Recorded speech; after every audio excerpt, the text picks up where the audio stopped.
아까 말씀드린 대로 새해입니다.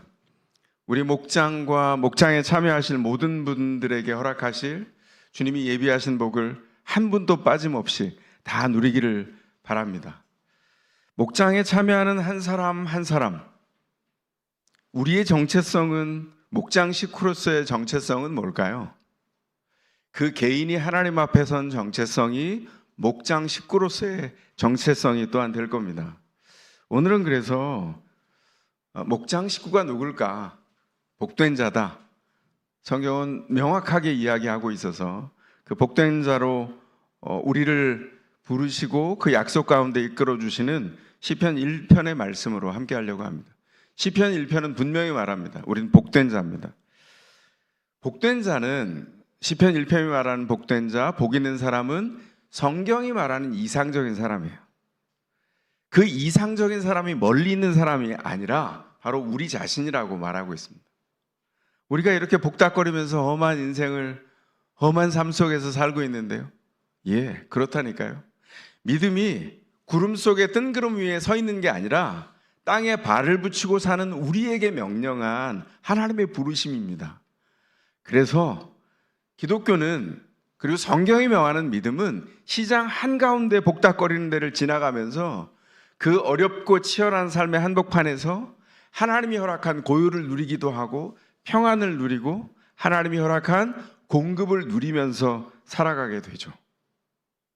그럼 시편 1편을 봐야죠. 복 있는 사람은 도대체 누굽니까? 우리가 너무나 익숙하게 본 본문이잖아요. 1절이 뭐라고 말합니까? 1절은 이렇게 말합니다. 복 있는 사람이 누구냐? 아니하며 아니하며 아니하는 사람이다, 이렇게 말해요. 복 있는 사람 누구죠? 부정어가 3번이나 반복됐어요. 복 있는 사람은 한마디로 죄에 대한 경계가 분명한 사람입니다. 그래서 복 있는 사람은 누구냐면 죄와 의를 구분하는 사람이에요. 그 구분하는 능력이 생긴 사람입니다. 악인, 죄인, 오만한 자, 그들이 바람에 날리는 쭉정이와 같고 심판당하고 결국 그들의 인생을 쫓아가면 망하게 될 것을 마음에 강력하게 간직한 사람이에요. 그래서 악인, 죄인, 오만한 자의 그 근처에 가지 않는 사람, 경계하여 칼처럼 잘라내어서 그 자리에서 튕겨져 나와 하나님이 허락한 인생의 다른 길을 가는 사람, 그 사람이 바로 복 있는 사람입니다. 그러면 이 복된 자가 어떻게 이런 거룩으로 구별되었을까요? 어떻게 죄와 악과 의를 구분하는, 선악을 구분하는 눈이 생겼을까요? 2절에 이렇게 말합니다. 그 복된 사람은 누구냐면 율법을 즐거워하는 사람이라는 거예요. 밤낮으로 율법에 생각이 집중된 사람, 묵상하는 사람이라고 말합니다. 시편 1편 2절에 나와 있는 이 말씀을 묵상하다라고 하는 이 단어가 나와 있는데 보면 관주가 있습니다. 성경 아래편에 관주가 붙어 있어요. 거기 보면 기역 이렇게 돼 있죠. 니은 이렇게 돼 있어요. 거기 보면 뭐라고 돼 있습니다. 니은, 읍조리는 이렇게 돼 있어요. 읍조린다, 이 동사가 읍조린다는 동사예요. 하가흐라고 하는 동사가 뭔가를 계속 말합니다. 평소에 계속 말하면 옆에 있는 사람들이 뭐라 그럴까요? 뭐해 너? 미쳤어? 이렇게 말하겠죠. 그러나 이건 그런 상태가 아니라 뭔가에 집중해서 그 의미가 뭔지를 계속 반복해서 떠올리는 거예요. 어떤 문장을 입에 계속 떠올리고 반복해서 이게 뭐지? 그러니까 복 있는 사람은 시냇가에 심은 나무에, 시냇가에 심은 나무, 시냇가에 심은, 거의 미친 사람처럼 하나에 집중해서 떠올리고 읊조르고 있는 그 사람을 여러분이 본다면 여러분은 어떤 생각이 드시겠습니까? 그러나 200년 전까지 이렇게 읊조리는 사람을 누군가가 발견했다면 미쳤다고 생각하지 않았어요. 동서양을 막론하고 동일한 전통이 뭔지 아세요? 책을 읽는 전통과 이해하는 전통이, 읊조리는 전통이 있었어요. 지금은 어디에만 남아있냐면 저 불교의 스님들에게나 아니면 유대교의 도서관에 남아있습니다. 계속 경전을 읽고 읊조리고 모슬렘들에게도 남아있네요. 아쉽게도 개신교 전통에서 사라졌습니다. 기독교 전통에서 사라졌어요. 200년 전까지 다 있던 전통이에요. 뭐냐면 읊조리고 말하면서 누군가는 이렇게 말하죠. 그 낭독하는 인간, 이걸 막 강조하는 책들이 있습니다. 한때 제가 빠져서 읽었는데, 입으로 읊조리기 시작하면 입을 통해서 말이 나오는 순간 그 자신의 성대를 통하여 울리고 그 울림이 뼈를 울려서 자기를 활성화해서 뇌까지 활성화한다. 그래서 이전에 18세기까지의 모든 전통 안에서 책 읽기 전통은 묵독이 아니에요. 낭독에 있었습니다. 낭독하면서 읽었다고요. 낭독을 계속하는 사람, 성경이 기록된 이 당시에는 성경을 안다라고 하는 사람은 입을 읊조려서 낭독했죠. 낭독을 계속 반복하면, 그 문장을 반복하면 읊조리고 있는 그 문장이 자신을 사로잡습니다. 자신의 영혼을 사로잡고 자신의 정신을 사로잡아요. 그리고 그 문장에 있는 단어 하나하나, 의미 하나하나가 그냥 활자로 있는 게 아니라 자기 인생의 피가 되어서 혈관을 타고 돌고 자기 인생의 정신이 된다고요. 바로 여기 나와 있는 복된 자는 어떻게 선악을 구별하게 됐는가? 말씀을 읊조리는 것을 계속 반복하면서 집중함으로 바뀌어졌어요. 이걸 어떤 그림을 가지고 있냐고 말하냐면 묵상하다, 하가라고 하는 단어의 그림이 새가 먹이를 쫓는 것 같아요. 우리가 지금 일상에서 새 많이 못 보잖아요. 광장에 날아다니는 비둘기 구구구구 하면서 뭐 하죠? 먹이 활동을 하잖아요. 먹이 활동에 집중돼 있어요. 어디 먹을 것이 있지 구구구 이렇게 하잖아요. 혹은 키우는 애완견들 뼈다귀 하나 주면 어떻게 되죠? 제가 옛날에 강아지 키울 때 해봤습니다. 생일날 이만한 뼈를 생일에 생일 선물로 줬어요. 그리고 아침에 주고 네 생일이야 축하해. 그리고는 외출했다가 늦은 오후에 돌아왔거든요. 어떻게 됐을 것 같아요? 아직 3개월 정도밖에 생일이 아니었군요. 3개월 정도밖에 되지 않은 강아지예요. 그때 무슨 날이었죠? 그런데 이 강아지가 이빨이 유치가 빠져가면서 그걸 물어서요. 한쪽 편에 이 울퉁불퉁 나와 있는 관절을 다 먹어서 이미. 그리고도 쉬지 않고 물고 뜯고 있어요. 침이 뚝뚝 떨어지는데. 그게 묵상하다 하가의 그림이라고요. 계속해서 집중해서 섭취해내고 음미하고 그것 자체가 자기 인생의 자양분이 되도록 하는 거예요. 그러다가 이 묵상한 사람이 알게 되죠. 뭘 알게 될까요? 과연 내가 하나님의 약속이 담겨있는 말씀을 따라 살아가다 보니까 주님의 말씀이 오르십니다. 아니, 하나님이 오르십니다. 주님 앞에 고백과 찬미와 기도를 드리게 된다는 거예요. 2026년 여러분은 어떻게 살고 싶으십니까? 시편 1편에 나와 있는 이상적인 인간이 구름 위에 하늘 위에 떠 있는 게 아니라 내가 되면 어떨까요? 여러분이 되면 어떠시겠어요? 성경은 우리에게 이렇게 제안하고 있습니다. 그래서 권면드립니다. 2026년 주님 앞에 이 복된 자로 사시기를 바랍니다. 주님의 말씀을 기대어 살다 보니 과연 하나님이 오르십니다. 매 순간 하나님은 오르셨습니다. 이 고백하는 복이 하나 내내 그치지 않았으면 좋겠어요. 주님께 기대어서 말씀에 기대어 살았더니 그 복작복작하고 복장 터지는 인생에서 하나님이 길을 여시고 인도해 가시는 걸 느꼈어요. 하나님이 나를 기다리게 하시는 일들도 인내를 통해서 주님을 바라봤더니 포기하지 않고 주님 앞에 앉아 말씀을 의지하여 기도했더니 주님이 길이 되셨어요. 시편은 뭐라고 얘기하죠?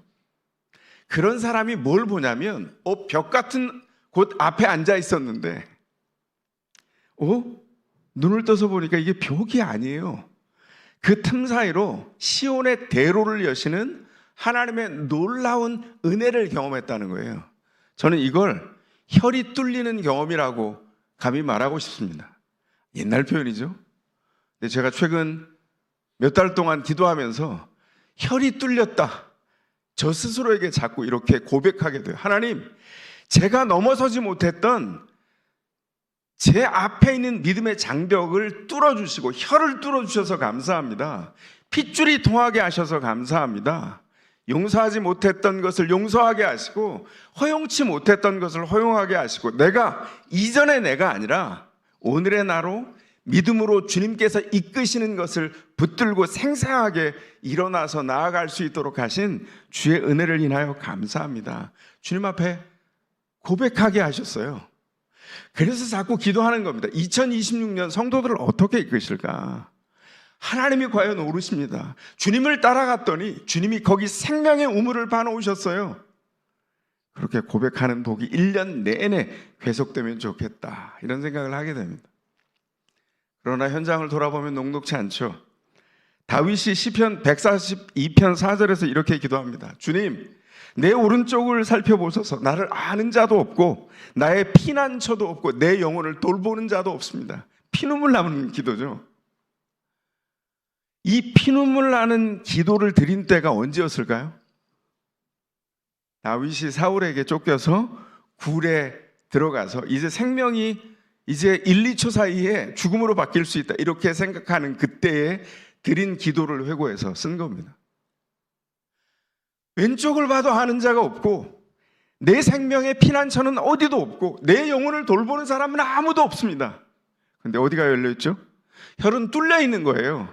하나님께서 길을 인도해 주셔서 주님이 나를 돌보시니, 주여, 주님이 나를 돌보시고 주님이 나의 피난처시고 주님이 왼쪽에서 오른쪽에서 나의 길이 되어서 시온의 대로를 뚫어 주십니다.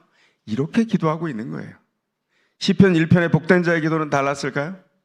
굉장히 우아하게 시편 150편 전체를 관문으로 열어 젖혔지만 우아한 언어가 있지만 다르지 않습니다. 이 시편 1편에 기도하는 시인의 이 신자의 사방에 뭐가 있어요? 악인이 있고 죄인이 있고 오만한 자가 널렸습니다. 가득한 곳이에요.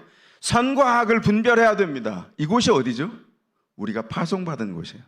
우리가 2020년 새해가 되어서 새로운 날들을 살아가는 때에도 정말 새 것입니까? 낡았죠. 이전의 사람들이 그대로 밀려오고 이전의 문제가 그대로 있어요. 뭐가 달라지면 새해가 됩니까? 믿음의 혈이 뚫리고 하나님 앞에서 주께서 인도하신 생애를 새 마음으로 초점 삼아 살아갈 때에만, 시온의 대로를 여시는 주님 앞에 있을 때에만 새해인 것입니다. 우리가 파송받은 곳에서 새해를 살고 싶지 않으십니까? 주님이 우리를 이렇게 이끌어 주세요. 그러면 이 자리에서 파송받은 곳에서 우리가 할 일이 뭘까요? 그 주님의 신비한 인도하심에 붙들려 내내 살아가는 일이에요. 주님께 붙들리지 않으면, 여긴 중립지대가 없어요. 주님께 붙들리지 않으면 악인에게 붙들립니다. 죄인에게 오염됩니다. 오만한 자의 자리에 합류해서 그 클럽에 들어가서 활동할 수 있어요. 어떻게 하라고 말씀합니까? 오만한 자에게 붙들리지 않고 걱정하다가 숨쉬다가 망하는 자가 아니라 주님께 붙들려 주의 은혜 안에 살아가는 자가 되라고 말씀하시는 거예요. 주님의 율법을 즐거워하여, 이렇게 말해요. 주님의 율법을 즐거워한다, 이거 달리 번역하면 주님의 말씀 안에 그의 즐거움이 있다, 이런 말입니다. 주님의 말씀 안에 그의 즐거움을 둔 사람은 주님의 말씀이 끊임없이 공급해 주시는 그 즐거움으로 인하여 자신을 구성합니다. 시편 112편 1절은 이렇게 말합니다. 주님을 경외하고 주님의 계명을 크게 즐거워하는 사람, 그가 복이 있다, 이렇게 말씀하세요. 주님을 경외하고 주님의 계명을 크게 즐거워하는 사람, 주님의 말씀이 그 삶의 우선순위가 되어서 말씀에 이끌리는 대로 자신의 삶이 말씀의 인력을 따라 끌려가는 존재, 멋진 존재 아닙니까? 여러분들은 일상에서 묵상할 거리가 얼마나 많은 줄 아세요? 저는 저희 집에서 청소 담당인데요, 아니 시켜서가 아니라 은사가 저한테 있어요. 그게 그래서 제가 청소를 해서 깨끗하게 닦고 청소를 할 때마다 느끼는 게 있어요. 우린 먼지 같은 존재입니다. 그런데 청소기의 흡인력이 윙하고 작동하는 순간 먼지는 힘이 하나도 없어요. 그 청소기의 인력에 빨려 들어갑니다. 우리가 이런 존재였으면 좋겠다, 이런 생각을 해요. 하찮은 먼지 주제에 끊임없이 버티면서 주님이 말씀에 이끄는 대로 이끌리지 않으려고 버티는 사람, 죄인에 오염되고 악인의 자리에 이끌리고 오만한 자리 이미 드러나선 사람이죠. 그 사람은 찢깁니다. 결국 망할 수밖에 없어요. 말씀의 사람이 주님의 사람이다. 성경은 분명히 얘기해요. 시편이 가지고 있는 가장 중요한 특징은 뭐냐면 하나님이 약속한 모세오경과 예언자들의 그 선언들이 과연 그 말씀을 따라서 살아보니까 그 말씀이 옳았다는 것을 돌아보게 되어서 고백한 거예요. 다른 말씀들은 하나님이 직접 사람을 통해서 계시한 말씀으로 주셨지만 시편의 말씀은 영감은 받았으나 하나님 앞에 말씀을 따라 산 사람들의 고백집입니다. 아, 하나님이 옳으시구나. 말씀을 따라 살았더니 내가 주님의 사람이 되었구나. 주님의 말씀을 기억하는 거예요. 주님의 말씀을 따라 사는 사람, 상황이 아니라 주님과 그 약속을 즐거워하며 사는 사람이에요. 적극적으로 자신의 즐거움 안에 말씀을 둬요. 말씀 안에 자신의 즐거움이 있다는 것을 걸어둔 사람입니다. 그리고 이제 핵심은 3절이죠. 3절에서는 우리가 반드시 질문해야 답을 얻을 수 있습니다. 뭘까요? 복 있는 사람은 너무나 기가 막히잖아요. 갑자기 하는 일마다 다 잘 될 것이다. 옛 번역으로 하면 다 형통할 것이다 이렇게 말하는데, 아니 왜 복 있는 사람은 하는 일마다 잘 되죠? 그 의미가 뭡니까? 이 일에 대한 답은 너무나 단순해요. 그림으로 보여줍니다. 은유로. 뭡니까? 그는 시냇가에 심은 나무와 같다. 이게 성경의 대답이에요. 시냇가에 심은 나무가 어떤 나무일까요? 이 시냇가는 자연스러운 시내가 아닙니다. 이 시내는 자연스러운 시내가 있어서 그 옆에 자연스럽게 자란 나무를 보고 시인이 비유한 게 아니에요. 어떤 걸까요? 이건 인공적으로 만들어진 관계수로와 그 옆에 심겨진 나무를 의미해요. 무슨 의미죠? 관계수로가 그때 있었다고요? 예, 물론입니다. 언제부터 관계수로가 개발됐을까요? 인류의 문명의 최초 문명으로 고고학자들이 보는 수메르 문명, 주전 3800여 년경에 수메르에서 어떤 일이 벌어졌을까요? 우리가 알고 있는 갈대아우르가 갈대아우르도 수메르 문명의 끝부분입니다.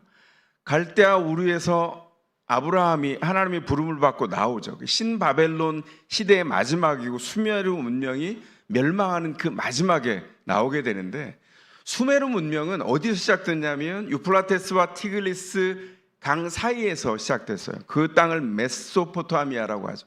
메소포타미아가 메소 인비튠 포타미아 리버예요. 강들 사이의 땅입니다.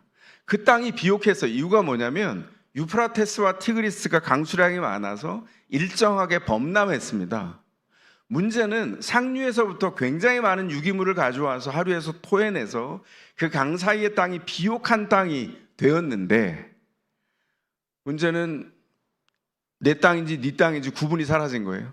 그래서 그 땅을 측량하는 측량술이 이미 그때 발전했어요. 그리고 그게 나중에, 이건 고고학적으로 다 증명된 정설입니다. 이집트에서 나일강이 범람할 때 썼던 측량법이 메소포타미아에서 건너간 거예요. 근데 문제가 생긴 게 있어요. 그게 뭐냐면 그렇게 발달했던 농업이 강수량이 달라져서 기후의 변화가 시작됐습니다. 그리고 나서 어떤 일이 벌어졌을까요? 강들이 예전처럼 범람하지 않아요. 이제 물이 예전처럼 풍성하지가 않은 겁니다. 그래서 어떻게 했다고요? 그 물을 끌어들이기 위해서 수로를 만들어서 인공 수로를 통해서 많은 물이 남아있는 곳에서 인공 수로로 이동해서 관계 수로를 통해서 지속적으로 물을 공급받아 농업을 계속할 수 있도록 이미 관계 수로를 메소포타미아인들이 개발을 해놓았어요. 그 관계 수로를 통해서 밀농사가 이전처럼 계속 번성했고, 더해서 견과류들도 자라고, 우리가 중동에서 많이 보는 대추 야자도 그때 풍성하게 직접 재배하는 작물로 들어갔다고 역사는 기록하고 있죠. 그 인공수로를 만들었던 작업이 이집트와 레반트 지역의 일부인 이스라엘에도 전파가 된 겁니다. 문명이 계속 돌고 돌았어요. 왜냐하면 메소포타미아가 농사를 통해서 물산이 풍성해졌는데 그 땅에서는 신전을 크게 지을 만한 나무가 자라지 않아요. 그래서 작은 목초로 지은 배를 타고 수은에 와서 레반트 지역에서 솔로몬이 만들었던 그 시돈과 두로 지방에 있던 백향목을 끌어다가 신전을 지은 흔적이 유적으로 등장합니다. 굉장히 활발하게 서로 교류했다는 뜻입니다. 인공수로를 통해서 전파된 그 문명을 가지고 지금 이 은유로 시냇가에 심겨진 나무를 얘기하고 있어요. 뭡니까? 우리가 예수 그리스도 안에 구원될 때 어떤 일이 있었나? 우리는 죄의 땅에서 유기된 아무렇게나 버려진 그런 인생이었다는 거예요. 그 어둠의 땅에 있었던 우리를 하나님께서 그 어둠의 땅에서 뽑아서 주님이 조성하신 물이 풍성한 관계수로가 있는 그곳으로 구원의 장소로 에덴으로 이주를 시켰어요. 그리고 그곳에 나무를 뽑아다가 이주시킨 나무가 구원된 우리입니다. 구원된 복된 자입니다. 주님께서 이 시편을 통해서 우리에게 보여주는 그림이에요. 뭐죠? 우리의 노력을 통해서 얻는 물이 아니라 하나님이 조성하신 생명의 물이 은혜의 수로를 따라 공급되는 놀라운 특권을 구원 안에서 누리게 된다는 거예요. 그 시냇가가 하나님이 물을 공급하시는 곳입니다. 주님이 조성하셔서 관계의 수로를 조성한 사람처럼 주님이 사람들이 이해할 수 있도록 알려주셨어요. 물은 계속 공급되고 그 곁에 심겨진 주인이 심은 이 나무는 그냥 있는 그대로 물을 빨아들이고 줄기에 올려서 인맥에 보내서 그 물을 성실하게 먹기만 하면 시절을 따라서 계절을 따라서 꽃이 피고 열매를 맺는 일을 계속해 간다는 거예요. 주님께서 구원의 그림을 이렇게 그려놓으셨어요. 주님이 구원하신 예수 그리스도의 품이 구원된 품이고 물을 공급하시는 곳이고 그 공급되는 하나님의 땅에 우리가 이미 들어와 있다는 겁니다. 이 나무는 주님의 나무죠. 구원된 우리를 복된 자로 호명하시면서 부르시면서 우리를 뭐라고 하시냐면 우리 한 사람 한 사람을 주님의 나무라고 합니다. 시냇가에 심겨져 있어요. 이 나무는 늘 푸릅니다. 잎이 돋고 푸른 잎사귀를 내고 푸르게 광합성을 하고 철마다 열매를 맺어요. 그런데 먼저 기억할 게 있습니다. 이 시냇가에 심겨진 나무인 복된 자의 성공, 그의 성공은 그가 거머쥘 열매에 있지 않다는 거예요. 어디에 있죠? 그 나무가 심겨진 상태와 거기 하나님이 심으신 나무라고 하는 신분에 있어요. 그 정체성에 있습니다. 내가 하나님이 옮겨다 심으신 나무구나. 하나님과의 연결이 끊어지면 난 죽는구나. 하나님이 나를 붙드셔서 주님이 공급하셔서 푸르게 자라고 이 생명의 열매를 감히 맺는구나. 신비이고 은혜이구나. 그 신비와 은혜가 일상 속으로 들어와 있구나. 그렇게 감탄하고 돌아보며 생각해야 한다는 것이죠. 2026년 여러분 어떤 계획과 꿈이 있습니까? 여러분이 2026년 한 해 동안 거머쥐고 싶은 성공과 재산의 많은 증식의 계획들이 있습니까? 전 그거 나쁜 것 아니라고 생각합니다. 그러나 중요한 것은 시냇가에 심겨진 나무인 나의 상태입니다. 내가 주님이 주권적으로 심으신 나무라고 하는 것을 믿고 그 진리 위에서 내 삶의 성공과 내가 거머쥘 것들을 파악해야 한다는 것이죠.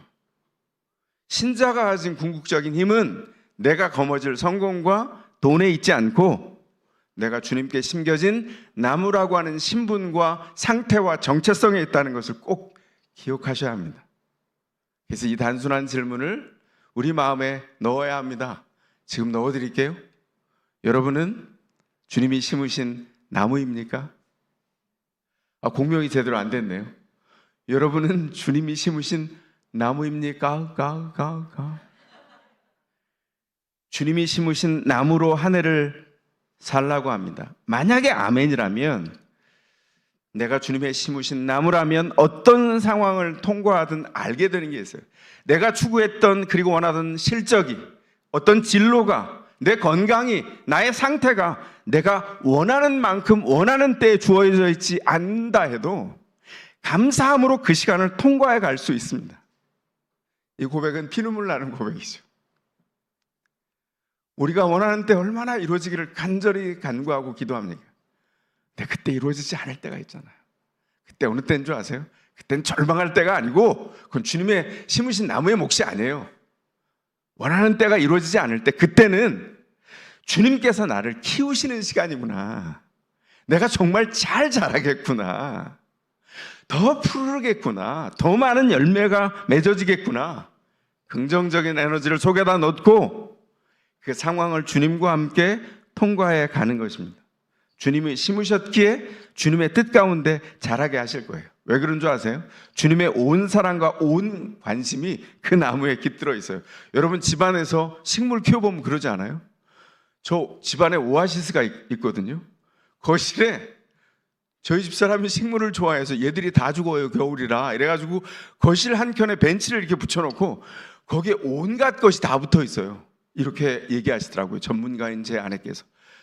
겨울에 이 식물들이 서로 곁에 있어야, 다닥다닥 붙어 있어야 서로 양분과 정보를 교환하면서 너도 겨울이야, 나도 겨울이지, 그러나 우린 붙어 잘 살 거야, 이러면서 산다는 거예요.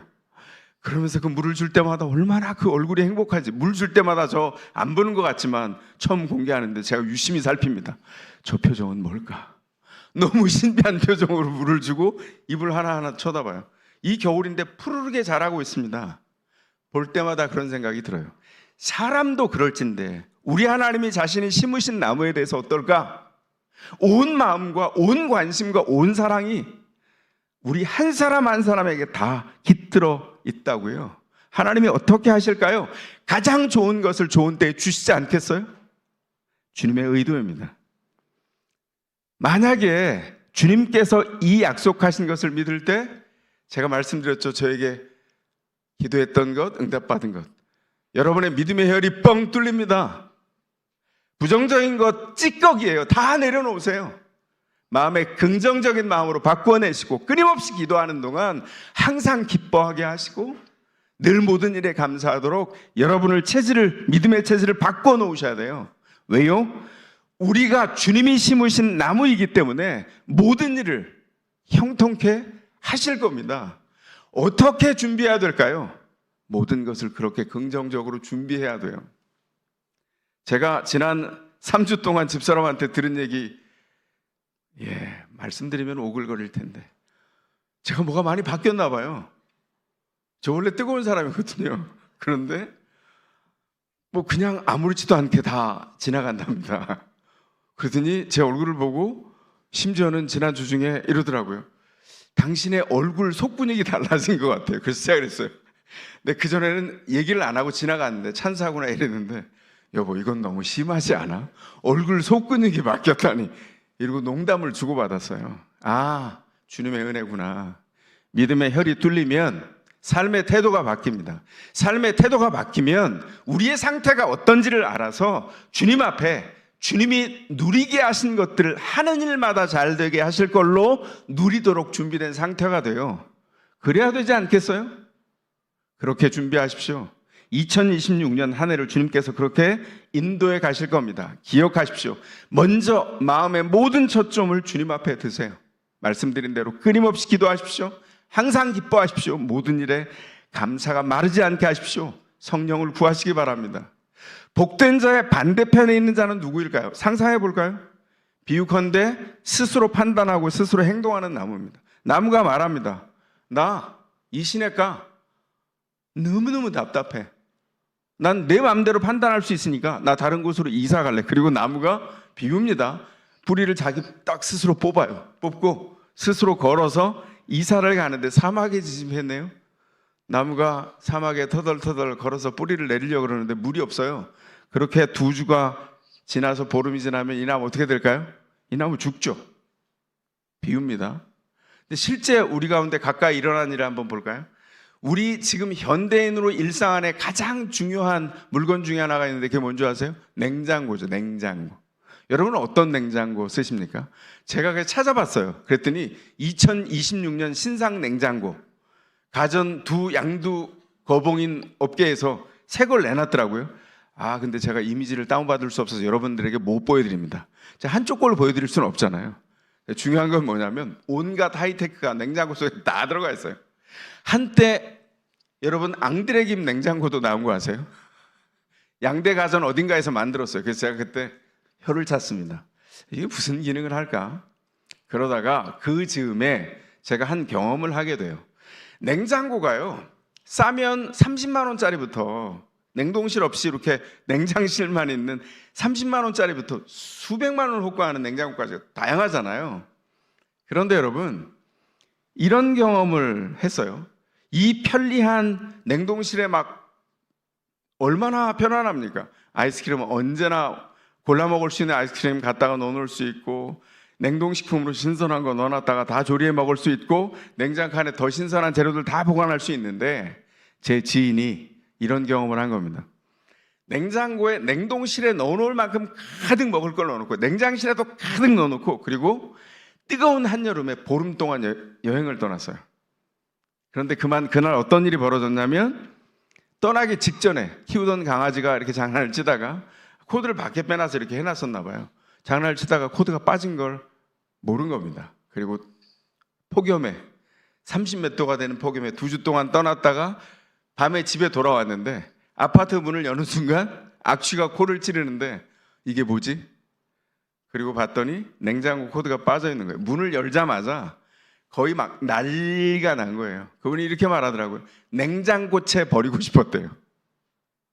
제가 보면서 그런 생각을 했습니다. 그 얘기를 들으면서 냉장고가 가장 신선하게 식품을 제공하지만 전기가 빠진, 코드가 빠져버리면 코드 빠진 냉장고는 재앙 그 자체죠. 부패 그 자체입니다. 냉장고째 내다 버릴 충동이 생길 만큼 부패하게 되죠.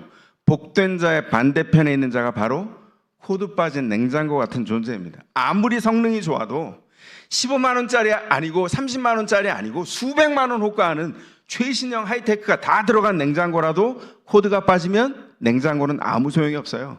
가장 신선하게 식품을 보관하는 장소가 아니라 품을수록 냄새나고 부패한 악취가 나는 괴물이죠. 우리와 똑같습니다. 하나님과의 연결이 끊어지면, 코드 빠진 냉장고가 되면 우리가 품이 넓어서 사람을 품는다고 해도 그 품은 사람까지 부패시키는, 악취가 풍기는 가장 부패한 장소가 되고 말 거예요.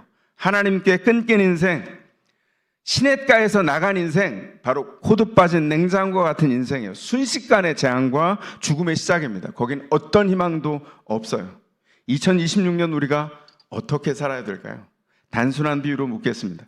스스로 뿌리째 뽑아서 자기 판단으로 사막에 들어간 나무로 사시겠습니까? 시냇가에 심으신 주님의 나무로 사시겠습니까? 대답은 너무나 분명하죠. 시냇가에 심은 나무로 사십시오. 2026년 한 해 동안 여러분이 주님이 심으신 나무로 산다면 여러분은 가장 복된 자입니다. 따라해 볼까요? 이런 거 따라해야 됩니다. 우리도 한번 호모큐라스 낭독하는 인간이 되어보죠. 따라해보세요. 크게 따라하셔야 됩니다. 나는 복된 자, 나는 복된 자, 나는 복된 자. 이렇게 3번 할 거예요. 준비되셨어요? 시작. 문장이 완성이 안 됐잖아요. 나는 복된 자다. 마침표 찍어서 3번. 나는 복된 자다. 나는 복된 자다. 나는 복된 자다. 자, 준비되셔서 시작합니다. 시작. 아멘. 여러분 복된 자입니다. 옆에 있는 사람 보고 말씀해 줄래요? 모르는 분도 좀 생경스럽다라도 해주세요.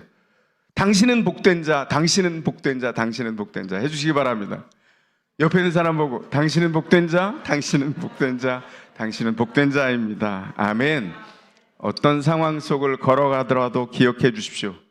우리는, 저와 여러분은 주님이 구원의 시냇가에 옮겨다 심으신 나무입니다. 저와 여러분을 통해서 역사하실 위대하신 주님과 그 말씀으로 2026년을 채우십시오. 그리고 그렇게 자라나십시오. 주님과 함께 하다 보니, 말씀을 따라 살다 보니 과연 하나님은 오르십니다. 그 증거하는 기쁨으로 끊임없이 2026년 한 해가 채워지기를 바랍니다. 연약하고 작은 자로 사십시오. 그래서 위대하신 주님만 드러내는 바로 그 사람, 복된 자로 사시기를 주님의 이름으로 축원합니다. 이 시간 잠깐 기도하겠습니다. 시간 기도할 때 주님, 제가 목장의 식구의 일원으로 서기 위해서 그 복된 자로 구별하여 주님 앞에 세워지기를 소원합니다.